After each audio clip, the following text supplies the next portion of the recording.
Today doubts were risen by Mannat Meglani at 10:37. So just note down, Mannatji, just note down the meanings. Curtly, curtly, it means rudely, घटिया तरीके से जिसको बोला जाता है. And the second word, leered, Leered. So just note down the meaning, Mannat. Bede, it means to smile or look at somebody in an unpleasant way. घटिया तरीके से किसी की तरफ देखना या smile pass करना, that is leered. Now third word you will have to look, that is contemptuous. Beta note down the meaning of contemptuous is just highlighting lack of respect. So I think Mannat, you are crystal clear so far as meanings of three words are concerned. So I instruct all the students to raise their doubts. So we feel very nice, fine, while you are able to look at your doubt. So I think Mannat, you are crystal clear about meanings of these three words. Now it's time to start today's assignments. Dear students, look at screen or open your books on page 73, and the topic is same, that is lesson 7, events, rise and O level, and it is our lecture number 3 so far as this topic is concerned. So if we look at previous lecture, we had ended on that particular point that Evans was not ready to take off his bobble hat, and Jackson was against that. He was very irritated to look at that particular hat. Now let us look, will the Jackson allow him to wear hat or not? So let us start enthusiastically. So line by line explanation. Look at inverted commas. Just this once. Then Shirley Temple. If there was one thing that Jackson genuinely loved about Evans, it was his long wavy hair and gut shaving. Just look at this. If you look at the first paragraph, these are the dialogues of Jackson. You have to look at this particular point. Just this once, then Shirley Temple. So, first of all, I want to highlight this particular term or word, basically two words, Shirley Temple. So, better note it down. It's quite tough. You will have to look at. If we just interpret these two words, Shirley Temple is the name of actress, dancer, come singer. तो बेटे ये जो character है यानी कि ये एक actress है जो कि you have to look at, actress भी है, डांसर भी है, सिंगर भी है. तो अब इसका नाम क्यों कोट किया गया है इवेंट्स के साथ? You will have to look at in a very sincere way. Just look at this particular point. तो यहाँ पे शर्ले टेम्पल की अगर इंटरप्रिटेशन किया जाए तो उसको कंपेयर एंड कॉन्ट्रास्ट इवेंट्स के साथ किया गया है. क्यों? Reason behind that is Shirley Temple was having long wavy hair. तो जो जैक्सन उसको इंटरप्रेट कर रहा है, कंपेयर एंड कॉन्ट्रास्ट कर रहा है इवेंट्स को शर्ले टेम्पल के साथ, शर्ले टेम्पल जैसे ही इवेंट्स के लॉन्ग वेवी हेयर थे. You have to look at this particular point. So now just listen it again, it is a little bit tough. Shirley Temple, actress, dancer come singer, you will have to look at. और वो compare and contrast events के साथ इसलिए किया गया है कि उसके हेयर यानी उस एक्ट्रेस के हेयर और जो इवेंट्स था उसके हेयर में सिमिलैरिटी थी, एक जैसे थे, तभी उसको इंटरप्रेट किया गया है शर्ले टेम्पल के नाम से. I think you are crystal clear so far as this particular concept is concern. There is no doubt in that. Now just look at. तो Look at the next sentence. If there was one thing that Jackson genuinely loved about Evans, it was his long wavy hair. First of all, note down the meaning of lost. Lost होता है बेटा, हिंदी में अगर बताया जाए तहे दिल से नफरत, जब एक्सट्रीम लेवल ऑफ हेटेड होता है, जब हमारी नफरत जो होती है दिल से होती है और एक जेन्युइन जिसको हेटेड बोला जाता है। जैक्सन जो था वो बहुत नफरत करता था किससे? इवेंस के लॉन्ग वेवी हेयर से। he used to hate. We look at the level of his hatred, it was of extreme level. इसको देख के जब उसके लॉन्ग वेवी हेयर को देखता था इवेंस के, तो तभी उसने उसको शर्ले टेम्पल के साथ कंपेयर एंड कॉन्ट्रास्ट किया है। And get shaving, now just look at the instruction, और एक्सक्लेमेशन है साथ में। इंस्ट्रक्शन क्या दे रहे हैं? कहते कि अपना फटाफट शेव कर ले। He wanted that particular fellow to be ready for examination because exam was going to be started very early. So I think you are crystal clear so far as this particular paragraph is concerned. There is no doubt in that. Now look at the next paragraph, the same page. At 8:45, the same morning, the Reverend Stuart McLeary left his bachelor flat in Broad Street and stepped out briskly towards Carfax. Now just look at this sentence. The time was 8:45. 8:45 a.m. The same morning. You are able to look at the same morning. You are able to understand the meaning of it. The Reverend. I have already told you that this particular term is used for the head of Christian or minister of Christian. जो भी minister होता है, head होता है Christian का, यानी कि church में जो हेड होता है उसके लिए भी यूज किया जाता है, यानी कि जिसको देवता समान माना जाता है, अगर हिंदी में इसका मीनिंग देखा जाए तो।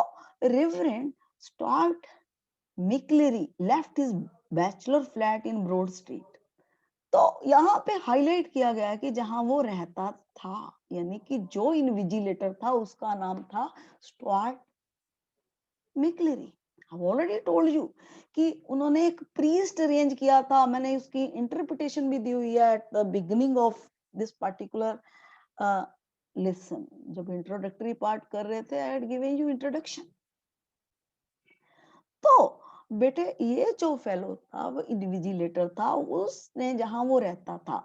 बैचलर फ्लैट क्या होता है? You have to look at the meaning also. तो बेटा बैचलर फ्लैट होता है एक बड़ा रूम होता है जिसके अंदर ही सब कुछ होता है। सब कुछ का मतलब किचन भी होता है और उसमें लिविंग अरेंजमेंट भी होता है, यानी कि जो ड्राइंग रूम के लिए भी टेबल वगैरह लगा होता है, चेयर्स लगी होती हैं, वॉशरूम वगैरह सब कुछ होता है, यानी कि एक रूम में सब कुछ होता है। You are crystal clear so far as this particular term that is bachelor flat is concern. यानी एक बड़े रूम में every every I think facilities arranged from kitchen to living room, and you have to look at washroom and whatnot. You are able to look. तो जहाँ location थी उसके flat की, मैक्लीरी की, तो that was Broad Street. And stepped out briskly. Stepped out means moved out, घर से बाहर निकलना, यानी कि वो रेडी था कहाँ पे आने के लिए? एग्जामिनेशन ड्यूटी देने के लिए। He just moved out of his bachelor flat. Briskly होता है बेटा quickly. I think you must have noted down meanings of each and every word because vocabulary of this line is quite tough. So I think you are crystal clear. Two words, Carfax. Two words the preposition. Direction के लिए show होती है ये। जब हम किसी direction को highlight कर रहे होते हैं तो two words preposition we use. Carfax, just note down this particular term in a very systematic way. But if we look at interpretation of this particular word Carfax, तो you have to note down कि ये basically state junction के लिए word use होता है, हुआ है यहाँ पे। तो junction, you have to note down junction क्या होता है। Junction basically you will have to look at कि ऐसी सेंट्रल प्लेस जहां से स्ट्रीट्स जो है वो निकलती हैं, वो चाहे आई थिंक रोड लाइंस की तरफ जा रही हो या रेलवे लाइंस की तरफ जा रही हो।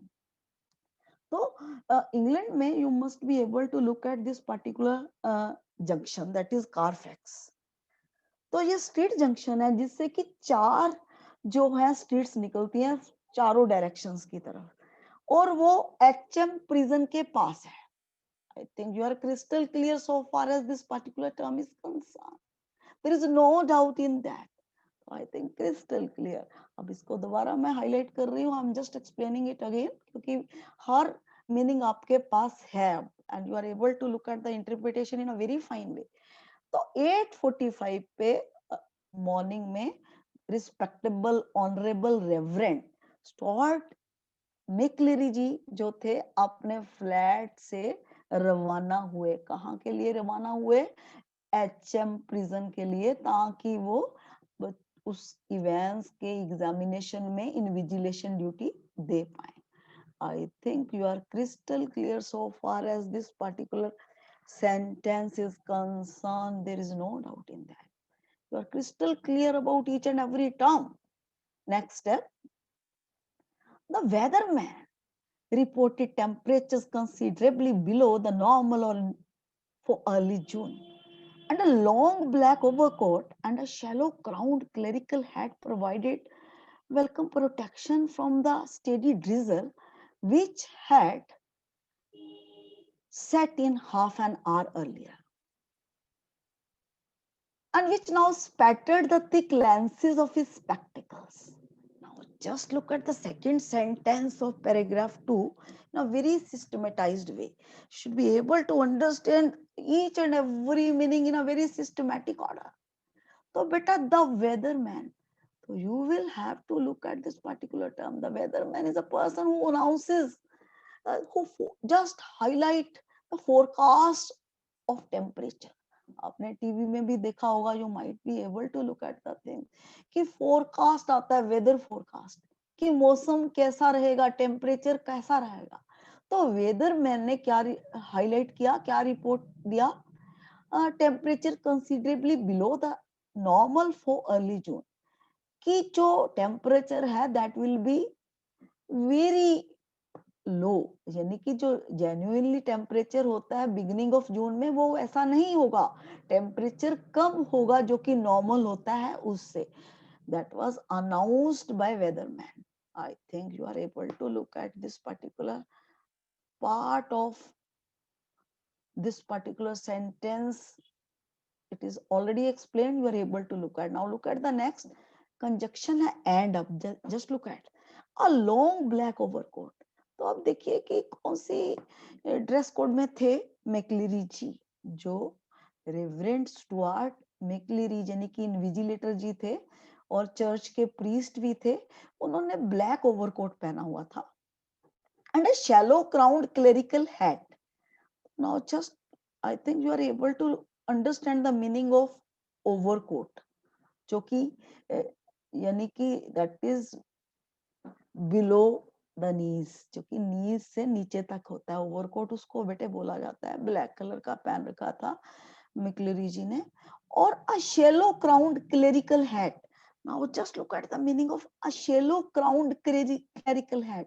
अगर क्लेरिकल हैट वर्ड है, इसका मतलब तो ये है कि बेटा जो चर्च में पहनते हैं बेसिकली प्रीस्ट, क्लेरिकल हैट उसको बोला जाता है। Shallow crowned you will have to look at कि वो जो उसका वो इतनी ज्यादा लॉन्ग नहीं थी। You have to look at shallow crown का मतलब होता है कि जिसकी जो जो उसकी जो साइड्स थी इतनी ज्यादा यानी कि बड़ी बड़ी नहीं थी, बहुत छोटी छोटी साइड्स थी, यानी कि जो उसकी जो आपने हैट देखा होगा तो हैट की जो साइड्स होती हैं कई बार बहुत बड़ी बड़ी होती हैं, लेकिन उसकी लेंथ कम थी। Shallow crowned clerical hat, you are able to look at the things.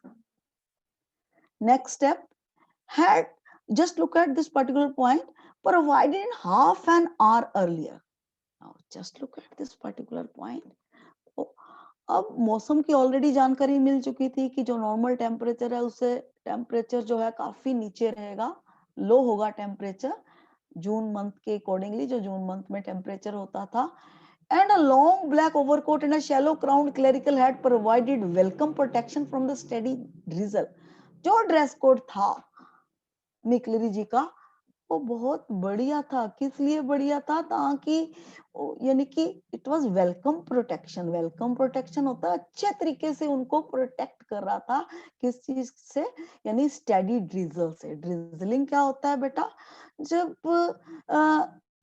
यानी कि हल्की हल्की बूंदाबांदी हो रही होती है। बारिश जो होती है उसका जो लेवल होता है बहुत कम होता है। I think you are crystal clear. तो उसकी जो ड्रेस कोड था that was protecting him, that was welcome protection from the steady drizzle, यानी कंटिन्यूटी में हल्की हल्की बूंदाबांदी हो रही थी। which had set lenses of his spectacle, which had set in half an hour earlier. और वो ड्रिजलिंग कब शुरू हो चुकी थी? 30 मिनट्स बिफोर। आधा घंटा पहले वो ड्रिजलिंग शुरू हो चुकी थी। and which now spattered the thick lenses of his spectacles. उसका इम्पैक्ट क्या पड़ चुका था स्पेक्टिकल्स पे? जो चश्मा पहन रखा था, जो स्पेक्टिकल्स थे मिकलरी के, उसकी हालत खराब हो चुकी थी। अब ये देखिए स्पैटर्ड वर्ड का मीनिंग पहले बेटे लिखिए। स्पैटर का मतलब होता है बेसिकली जब बारिश जब हो रही होती है उसकी जो बूंदे होती हैं ये भी आई थिंक ग्लास पे पड़ती हैं। You have to look at the things, तो वहां पे धुंधला धुंधला दिखना शुरू हो जाता है। You have to look at this particular point. तो जो उसके लेंसेज थे उसमें बूंदे इतनी पड़ चुकी थी कि उसमें प्रॉपर वे से दिखाई नहीं दे रहा था, यानी मैक्लेरी के जो स्पेक्ट्स थे। I think crystal clear up to this particular point, there is no doubt in that. Now look at the next sentence. In his right hand, he was carrying a small brown suitcase, which contained all that he would need for the morning duties. Now, just look at up to this particular point. In his right hand, यानी मिकलरी के right hand में क्या था? उन्हें एक छोटा सा brown colour का सूटकेस था, ब्रीफ केस जिसको बोलते हैं। तो उसमें क्या था? You will have to look at the things which contain all that he would need for his morning duties. उसमें सारा मटेरियल था जो उसको चाहिए था किसके लिए? मॉर्निंग ड्यूटी के लिए। जो भी उन्होंने इन्विजिलेशन ड्यूटी देनी थी उसके लिए जो जो मटेरियल चाहिए था एवरीथिंग वाज देयर। सिर्फ इन्विजिलेशन ड्यूटी नहीं, वो प्रीस्ट थे, उनको कहीं सत्संग भी करना था, उनको और भी असाइनमेंट्स थे। तो तभी ये मॉर्निंग ड्यूटीज हाईलाइट किया गया है। इट इज इन प्लूरल, क्योंकि जो प्रीस्ट होता है उसकी बहुत सारी ड्यूटीज होती है, morning duties, and that was also part of his duty. जो इन्विजिलेशन ड्यूटी थी that was also one of his duties. लेकिन वो सिर्फ एक ही सिंगल ड्यूटी नहीं थी उस पे, was with a number of other assignments also. अब क्या था उस ब्रीफ केस में? Including a sealed question paper envelope. उस ब्रीफ केस में एक तो सील्ड क्वेश्चन पेपर इनवेल्प था। I think you are crystal clear. Envelope होता है लिफाफा जिसके अंदर था, सील्ड मतलब बिल्कुल बंद था, सील्ड था, उसके अंदर क्वेश्चन पेपर था। अ येलो इन्विजिलेशन फॉर्म, और उसके पास एक येलो कलर का इन्विजिलेशन फॉर्म था। Now next, a special authentication card from the examinations board. और जो third point था, you will have to look at, he was with the special authentication card from the examination board.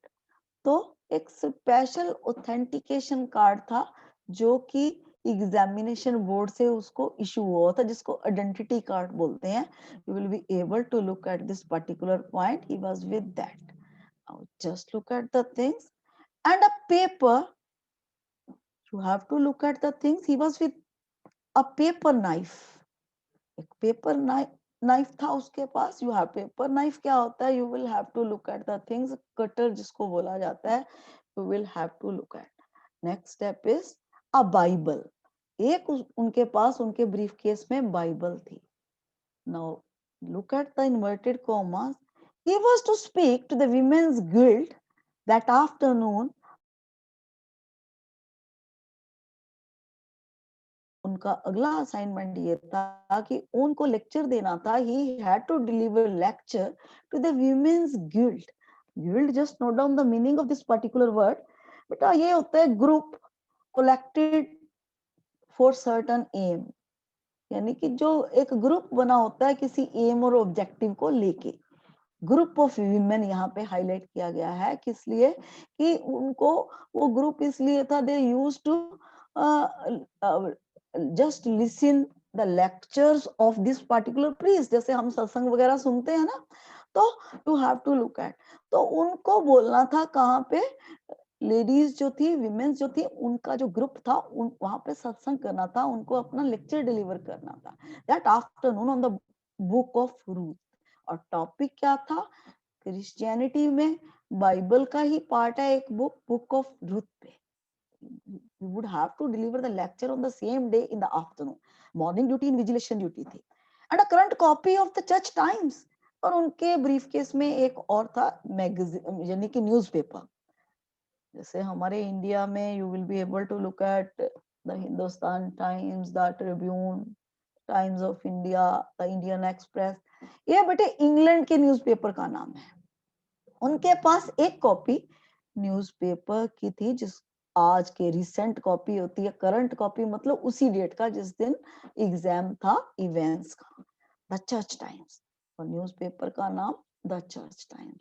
I think you are crystal clear about each and every meaning. There is no doubt in that. Let's begin with the next. The 2-hour examination was scheduled to start at 9:15 a.m.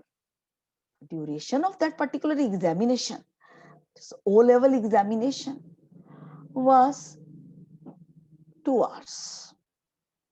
And the scheduled time to start that particular exam was 9:15 a.m. This is a very, very important point. Don't forget this particular point. तो जो exam था 2 घंटे का paper था, और उसका commence कब होना था वो एग्जाम 9:15 a.m. पे. So I think you are crystal clear up to this particular point. There is no doubt in that. Now look at the next paragraph. Evans was lathering his face vigorously when Stephens brought in 2 small square tables and set them opposite each other in the narrow space between the bunk on the one side and on the other a distempered stone wall. Now just look at beginning of this particular paragraph. Evans was lathering his face vigorously. Just listen the meaning in a very fine way. Vigorously होता है बहुत तेजी से, very quickly, वे enthusiastically जिसको बोलते हैं. Lathering, you have to look at, वो शेव कर रहा था. तो जब शेव कर रहा था automatically was trying his best to look at the leather, क्योंकि वो पुराने जमाने में जब शेव की जाती थी तो वो लेदर क्रिएट भी खुद ही करना पड़ता था by brush and but not. तो he was lathering his face vigorously. तेजी से वो ब्रश को यानी कि घुमा रहा था अपनी फेस पे, ताकि जो लेदर है वो प्रॉपर वे से बन पाए, कि शेविंग जो है वो प्रॉपर वे से कर पाए. I think crystal clear up to this particular point. When Stephens brought in, तो जब वो कर रहा था, जब वो शेव कर रहा था, he was trying his best to shave in a very fine way. तो स्टीफेंस जी आए. और स्टीफेंस जी कैसे क्यों आए, क्योंकि उनको अरेंजमेंट करना था एग्जामिनेशन का. तो उन्होंने क्या किया, 2 स्क्वायर टेबल जो थे वो लेके आए. Square tables, you are able to look at the things, जो कि स्क्वायर टाइप टेबल्स होते हैं, छोटे छोटे tables. And set them opposite each other. दोनों टेबल्स को एक दूसरे की ऑपोजिट डायरेक्शन में उन्होंने प्लेस कर दिया इन द नैरो स्पेस, क्योंकि जगह बहुत कम थी. जो सेल था इवेंट्स का बहुत ही नैरो टाइप था, बहुत छोटा था, तो वहां रख दिया. Between the bunk on the one side, उसके एक साइड पे तो बंक था. Bunk already I have explained कि छोटी सी शेल्फ टाइप होता है जिसमें जिसको बेंच के रूप में भी यूज किया जाता है. तो एक तरफ तो बंक था इवेंट्स का, और दूसरी तरफ पे you have to look at the things, distempered stone wall थी. Distempered stone wall you have to look at, कि डिस्टेम्पर्ड होता है कि जिसका पेंट प्रॉपर वे से नहीं हुआ था, दूसरी तरफ वो स्टोन वॉल थी बिना पेंट के, was not painted properly. Distemper, I think you are able to look at this particular word. In crystal clear, there is no doubt in that. Now just look at the next. Next, Stephens brought in 2 hard chairs. Next step क्या था Stephen's का? क्या लेके आया वो cell में? वो 2 hard chairs लेके आया. You will have to look at. And slightly less battered, of which he placed in front of the table, which stood nearer the cell door. Now just look at this particular point. तो 2 chairs थी, 2 hard chairs. Hard chairs क्यों use किया गया? It was made of wood. Hard chair उसको बोला जाता है जो wood से बनी हुई होती है. And the slightly less battered. Slightly होता है बहुत कम. If we look at less का मतलब I think it's very easy word. Battered को जरा ध्यान से बेटे लिख लेना. जस्ट इसको अगर अकाउंटेंसी के टर्म में देखा जाए, अकाउंटेंसी के कॉन्सेप्ट से देखा जाए, डेप्रिसिएशन बोला जाता है. डेप्रिसिएशन क्या होता है? Basically you will have to look at the things कि जब with the passage of time और with the period of time किसी भी चीज को जो एग्जॉस्ट होती है उसमें वियर एंड टियर होता है, जो वो यानी कि पुरानी हो जाती है, एग्जॉस्टेड हो जाती है. तो जो कम एग्जॉस्टेड थी, यानी कि जो चेयर थोड़ी सी अच्छी कंडीशन में थी, उसने उसको टेबल के आगे रख दिया ताकि मैक्लेरी जी वहां बैठ पाए. जो ज्यादा एग्जॉस्टेड थी, ज्यादा खराब थी चेयर, उसको नहीं रखा क्योंकि बैठना था तो automatically that can be in negative state at that moment. We stood nearer the cell door, जो कि सेल डोर के बिल्कुल पास थी. Cell I think you are able to look at the things. Nearer comparative degree use किया गया है. So you have to look at this in a very systematic way. I think with this particular paragraph is crystal clear. There's no doubt in that. Now just look at the next. Be serious to look at the next. तो आपको अब next point में क्या देखना है? Just Jackson put in a brief final appearance. Behave yourself lady. Now just look at this particular point. Jackson जो था उसने अपने विजिट क्या, यानी कि ब्रीफ फाइनल अपीयरेंस होता है जब इंसान एक क्षण के लिए आता है, यानी कि उसने फाइनल गाइडलाइन देनी थी किसको? इवेंट्स को, एग्जामिनेशन से पहले. तो I think you are crystal clear so far as this term brief final appearance is concern. यानी कि एक क्षण के लिए, बहुत कम टाइम के लिए फाइनली उसको इंस्ट्रक्शन देने के लिए आया. फाइनल अपीयरेंस मतलब it was his last appearance before his examination. क्या बोला? Just look eight behave yourself lady. Now just look eight. देखिए बेटा, लेडी का मतलब होता है कि यानी कि बड़े प्यार से बोला जाता है. अगर किसी को हम अफेक्शन शो करते हैं तो हम इंसान के लिए यूज करते हैं. कहते हैं कि इवेंस जी जरा बिहेवियर अपना पॉजिटिव रखना. बिहेव योरसेल्फ होता है be sincere during examination hours. यानी कि फाइनल अपीयरेंस जैक्सन ने किस पॉइंट को हाईलाइट करने के लिए किया? एक वार्निंग देना था. किसको वार्निंग देना था? इवेंस को, कि बेटा तू थोड़ा सा बिहेवियर पे अपने कंट्रोल रखियो. पेपर है, exam is exam. I think crystal यहाँ पे ये पॉइंट क्या बताता है? लेडी वर्ड जो उसने यूज किया क्या बताता है? कि जो जैक्सन था he was full of compassion.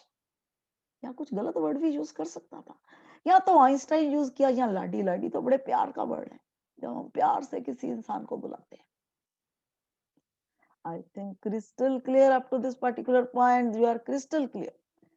कई बार पेरेंट्स भी अपने बच्चों को कहते हैं ना, लाडे इधर आ जा. लाडे मतलब डियर. आई थिंक ये हिंदी का वर्ड थोड़ा सा उसने यहाँ पे यूज किया है.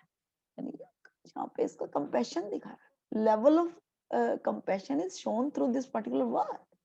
तो कहते हैं बेटा जरा बिहेवियर अपना सही रखियो, एटीट्यूड सही रखियो during examination hours. Evans turned and noted.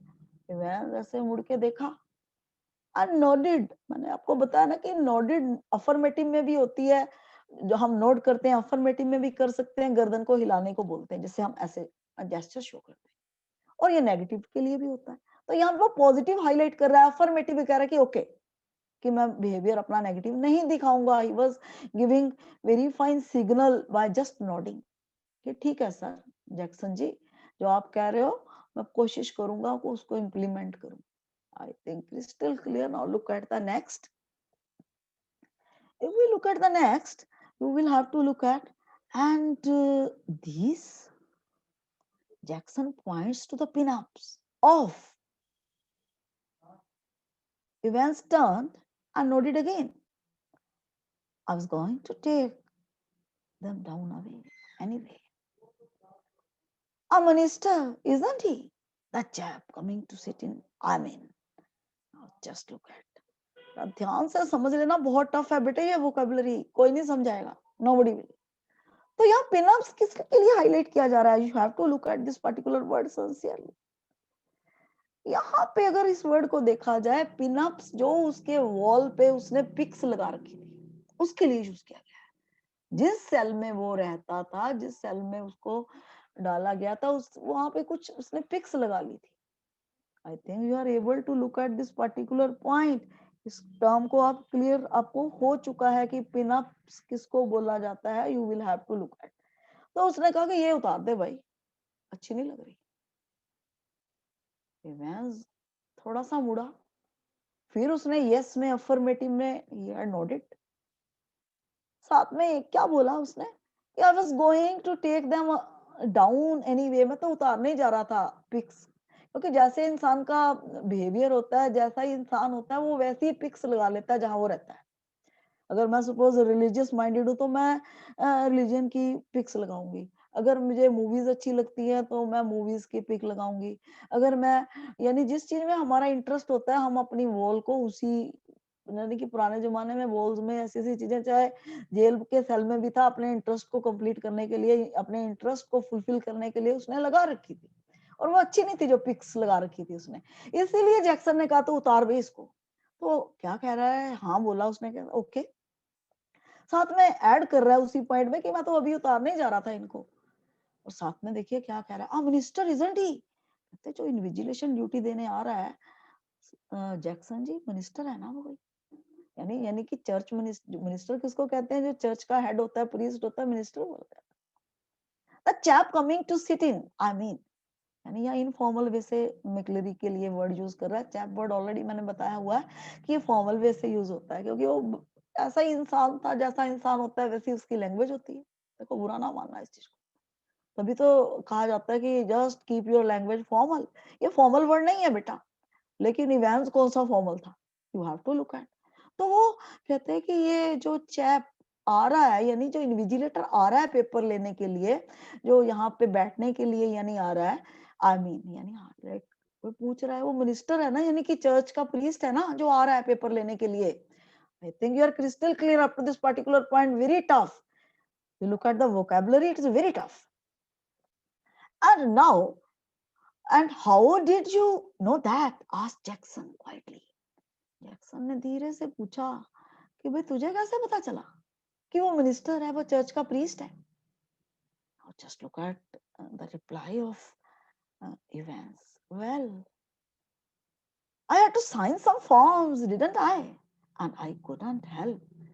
कहते सर, मुझे कुछ फॉर्म साइन करने थे, उन फॉर्म्स पे इनका नाम लिखा हुआ था, तो मैं इसलिए कंट्रोल नहीं कर पाया. I had read the name. पढ़ लिया मैंने, ये मिनिस्टर जी आ रहे हैं कोई पेपर देने के लिए. I think you are crystal clear up to this particular point. There is no doubt in that. Today we will just close the lecture here only. Any doubt, any query, you will have to look at. It is your moral responsibility to look at your doubts and queries, as the time says that we have to close our lecture. It is 12:23 and lecture will be closed at 12:25. So 2 minutes are yours to raise your queries. It is up to you. Or any doubt, any query, you can just ask at any moment. तो सबसे पहला हमारा task ही यही होगा, before starting our next lecture we have to clear the doubt. Everybody possesses rights. तो बेटा कब होगा? जब हम sincerely study करेंगे. And today's lecture vocabulary, that is very tough. Try to understand and learn it properly. For any doubt, query, we will always be available. This is all for today. Thank you. Thanks a lot. Thank you.